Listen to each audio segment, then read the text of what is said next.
Hello everyone, welcome to our channel Kritika BLLB। Students, इस video में आज हम डिस्कस करने वाले हैं BLLB फर्स्ट सेमेस्टर का फर्स्ट पेपर पॉलिटिकल साइंस राजनीति विज्ञान। स्टूडेंट्स, इस वीडियो में हम आपको कुछ इम्पोर्टेंट क्वेश्चन बताने वाले हैं जो कि पिछले 2-3 सालों से कई बार एग्जाम में पूछे भी गए हैं और आप लोगों के लिए बहुत ही ज़्यादा इम्पोर्टेंट भी हैं। हो सकता है कि आपके एग्जाम में भी वो क्वेश्चन आए, इसलिए इस वीडियो को शुरू करने से पहले मैं आपको बता दूं कि BLLB के सभी सेमेस्टर के सभी एग्ज़ाम के पेपर अपलोड कर दिए हमने। ऑलरेडी इसकी प्लेलिस्ट बनी हुई है और अगर आप देखना चाहते हैं तो डिस्क्रिप्शन में इसकी लिंक दे दी, आप वहां से जा कर के उन वीडियो को भी चेक कर सकते हैं।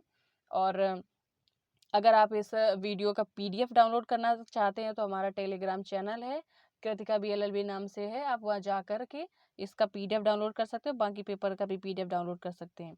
तो स्टूडेंट, चलिए अपना वीडियो आज का शुरू करते हैं। फर्स्ट क्वेश्चन है राजनीति विज्ञान एवं कानून। ये भी बहुत इंपॉर्टेंट क्वेश्चन है, राजनीति विज्ञान और कानून। अगर इसकी ये क्वेश्चन आ जाए तो इसमें आप सिंपली राजनीति विज्ञान और कानून की डेफिनेशन लिख सकते हैं और इनके बीच में रिलेशन को बता सकते हैं। शॉर्ट क्वेश्चन में आपको पहले एक चीज़ बता दूं कि ये जो पेपर आते हैं तो इसमें 3 सेक्शन में डिवाइड होता है ये पेपर। पहला होता है सेक्शन ए और दूसरा होता है section B, C। Section A में आपको 10 क्वेश्चन दिए गए होते हैं जो कि शॉर्ट क्वेश्चन होते हैं। ठीक है, आपको ये 4 नंबर का क्वेश्चन होता है, ज़्यादा बड़ा लिखना नहीं होता है। आपको सिर्फ और सिर्फ एक पेज बस इनफ है, एक पेज, इससे ज़्यादा आप नहीं लिखना आपको नहीं लिखना चाहिए, क्योंकि अगर आप इसमें ज़्यादा टाइम देंगे शॉर्ट क्वेश्चन में तो आपके लिए लॉन्ग में टाइम कम पड़ जाता है। तो बस बहुत ज़्यादा आपको लिखना है तो एक पेज, उससे ज़्यादा नहीं लिखना, ठीक है। और लॉन्ग क्वेश्चन जो होता है सेक्शन B, तो उसमें 4 लॉन्ग क्वेश्चन आते हैं जिसमें आपको सिर्फ 2 ही करने होते हैं। और सेक्शन C में भी 4 लॉन्ग क्वेश्चन आते हैं जिसमें आपको 2 करने होते हैं। ओके, तो चलिए इसी के साथ, और वो भी 15-15 मार्क्स के होते हैं, ठीक है, लॉन्ग क्वेश्चन। चलिए वीडियो शुरू करते हैं अपना आगे। नेक्स्ट है B नंबर क्वेश्चन है आपका राज्य और सरकार। राज्य और सरकार, ये भी कई बार पूछा गया है क्वेश्चन। इसमें अगर ये क्वेश्चन आता है आपका तो आप इसमें कुछ नहीं, राज्य और सरकार के आप दोनों की अलग अलग डेफिनेशन लिखेंगे, इनके बीच में डिफरेंस क्या है, राज्य और सरकार कौन कौन से इसमें अंतर हैं और क्या इसमें समानता है, आप ये भी मेंशन कर सकते हो। Okay, and C number question है आपका संप्रभुता से आप क्या समझते हैं। संप्रभुता, ये भी इम्पोर्टेंट क्वेश्चन है आपका। ये पिछले साल पूछा गया था और इस साल भी रिपीट हुआ है।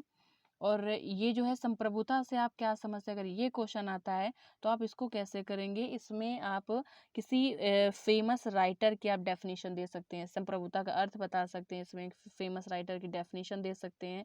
ठीक है, बस आपको इससे ज़्यादा और कुछ नहीं करना है। ठीक है, D नंबर है आपका एक आदर्श संविधान के प्रमुख लक्षण। इसमें आपको कोई थ्योरी नहीं, बहुत ज़्यादा नहीं लिखना है, आपको सिर्फ इसमें कुछ पॉइंट में ही आंसर देना है इसको कि एक आदर्श संविधान के लक्षण कौन कौन से होते हैं। आप 5-6 पॉइंट दे दीजिएगा, इतना बहुत है इसके लिए। ठीक है, नेक्स्ट वीडियो है आपका E नंबर है राज्य के तत्व। राज्य के तत्व जो है ये इसमें आपको कोई पैराग्राफ वाइज आंसर नहीं लिखना है, इसमें आप पॉइंट वाइज बता सकते हो कि राज्य के तत्व कितने होते हैं। और चाहो तो आप इसमें कौटिल्य ने भी जो राज्य के तत्व बताए वो भी आप लिख सकते हो। आपका थोड़ा आंसर जो है बाकी बच्चों से थोड़ा डिफरेंट लगेगा। ठीक है, नेक्स्ट है आपका F नंबर है न्यायपालिका। न्यायपालिका जो क्वेश्चन है तो आपका ये कभी कभी आता है, न्यायपालिका क्या है, विधायिका क्या है और कार्यपालिका, ये क्वेश्चन बदलते रहते हैं। ठीक है, ये शॉर्ट क्वेश्चन, इससे जरूर कोई ना कोई एक शॉर्ट क्वेश्चन जरूर आता है हर साल। ठीक है, तो अगर न्यायपालिका आ जाए तो इसमें आप एक और अच्छी चीज़ कर सकते हैं कि इसमें आप कॉन्स्टिट्यूशन में बता सकते हैं कि हमारे कॉन्स्टिट्यूशन के किस आर्टिकल में न्यायपालिका की डेफिनेशन दी गई है, न्यायपालिका के बारे में बताया गया है। कार्यपालिका अगर आ जाए तो उसको बता सकते हैं कॉन्स्टिट्यूशन में हमारे किस आर्टिकल में दिया गया है। पॉलिटिकल, आपको मैं एक चीज़ बता दूं कि पॉलिटिकल साइंस और कॉन्स्टिट्यूशन काफ़ी मिलते जुलते हैं। आप चाहें तो इसमें बहुत अच्छे मार्क्स ला सकते हैं पॉलिटिकल साइंस में, अगर आपको कॉन्स्टिट्यूशन का अच्छा नॉलेज है, क्योंकि इसमें आप आर्टिकल भी मेंशन कर सकते हो। इससे कि क्या होता है, आपका जो आंसर होता है उसका वेटेज बढ़ जाता है और आपको बाकियों से ज़्यादा अच्छे मार्क्स मिलते हैं। ठीक है, G नंबर, ये बहुत अच्छा क्वेश्चन है और ये कई बार रिपीट हुआ है, ये इंपॉर्टेंट क्वेश्चन है, आप इसको इंपॉर्टेंट की लिस्ट में रखिए। ओके, जैसे कि क्वेश्चन है आपका, भारतीय संविधान अर्धसंघात्मक है, स्पष्ट कीजिए। जैसा कि आप सभी लोग जानते हैं कि भारतीय संविधान जो है अर्धसंघात्मक है। इसमें आप क्या कर सकते हो, बता सकते हो, अगर ये क्वेश्चन आया आपके एग्जाम में तो इसको आप ऐसे कर सकते हो कि इसमें बता सकते हो कि भारतीय संविधान एकात्मक है। कुछ चीज़ें बता सकते हो कि इस तरह से एकात्मक है और इस तरह से संघात्मक है। इसमें आप और इसमें एक बहुत ही ज़्यादा इम्पोर्टेंट केस है, वो केस है आपका SR बॉम्बई बनाम यूनियन ऑफ इंडिया। ये केस बहुत ही ज़्यादा इंपॉर्टेंट, इसमें ये बताया गया है कि भारतीय संविधान अर्धसंघात्मक है। ठीक है, तो आप दोनों चीज़ बता सकते हो कि कहाँ पर किस तरह से एकात्मक है, किस तरह से संघात्मक है, और फिर आप इसका केस दे दोगे कि इस केस में बताया गया है कि अर्धसंघात्मक। कुछ ऐसी चीज़ें हैं जहाँ पर ऐसा प्रतीत होता है कि भारतीय संविधान जो है अर्धसंघात्मक है। चलिए नेक्स्ट वीडियो है आपका समानुपातिक प्रतिनिधित्व। ये इतना इम्पोर्टेंट वीडियो नहीं है, ये जब कभी आ जाता है।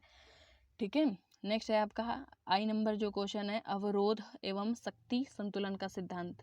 ये भी इतना इम्पोर्टेंट नहीं है। जे नंबर है ये वयस्क मताधिकार, ये काफ़ी इंपॉर्टेंट क्वेश्चन है, ये काफ़ी कई बार आया हुआ है पेपर में, वयस्क मताधिकार। ठीक है, जैसे आप सभी लोग जानते भी होंगे वयस्क मताधिकार क्या है। इसमें खास बात ये है कि अगर ये क्वेश्चन आता है आपके एग्जाम में तो इसमें आप क्या एक अच्छी चीज़ कर सकते हो कि कॉन्स्टिट्यूशन के किस आर्टिकल में बताया गया है वयस्क मताधिकार।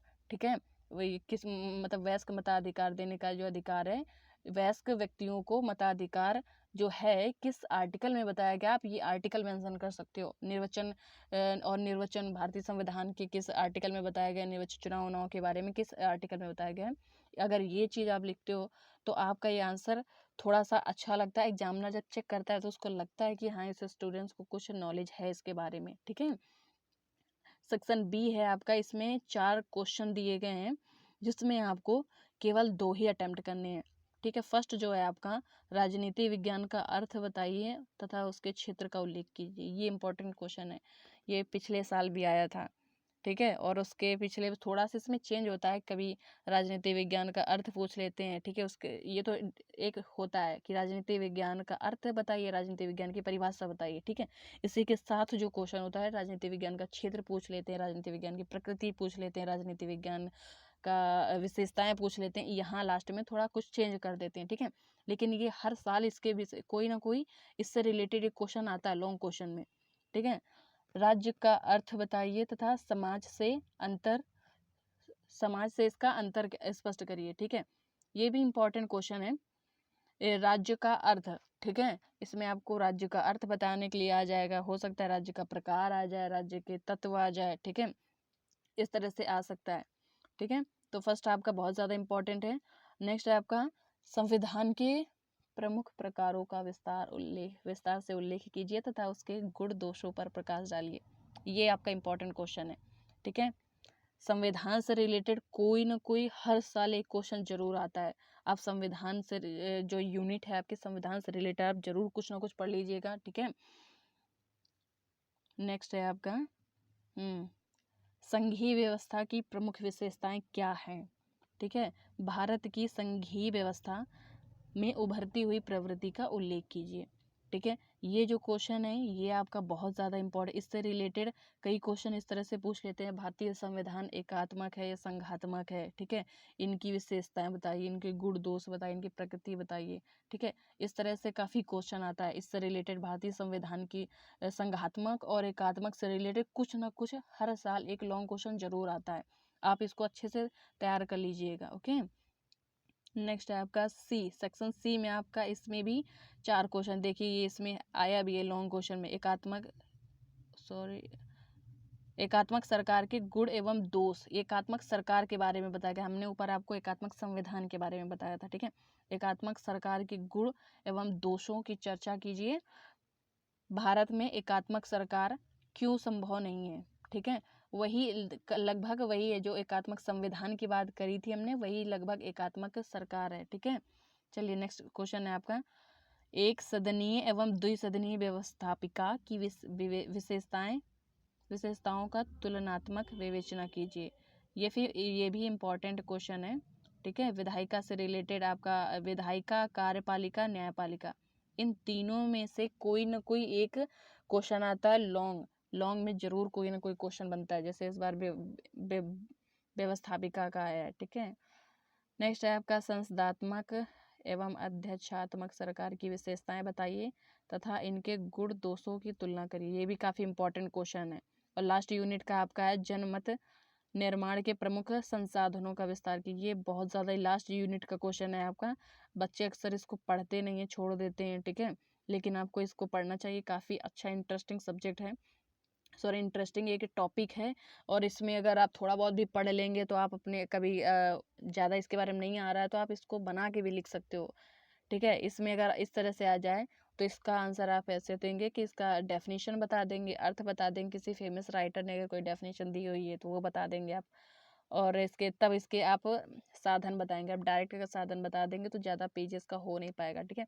और मैं एक चीज़ और आपको बता दूं कि जो लॉन्ग क्वेश्चन है बहुत ज़्यादा अगर हम लिखेंगे तो हमें सिर्फ और सिर्फ चार चार पेजेस का लिखना चाहिए, ठीक है। उससे ज़्यादा नहीं लिखना चाहिए। बहुत से बच्चे गलती क्या करते हैं कि वो 4-5 पेजेस का लिख देते हैं, लेकिन उसके अंदर जो कंटेंट लिखते हैं वो ज़्यादा इफेक्टिव नहीं होता, वो ज़्यादा इम्प्रेसिव नहीं होता है, ठीक है। और अगर आप 4 पेजेस का भी लिखते हैं उसमें ज़्यादा नहीं, आप कुछ ज़्यादा आपका पेजेस नहीं करते हैं, 4 ही पेज करते हैं, लेकिन उसके अंदर जो कंटेंट है वो आपने अगर अच्छा डाला है तो आपका वीडियो सॉरी आपका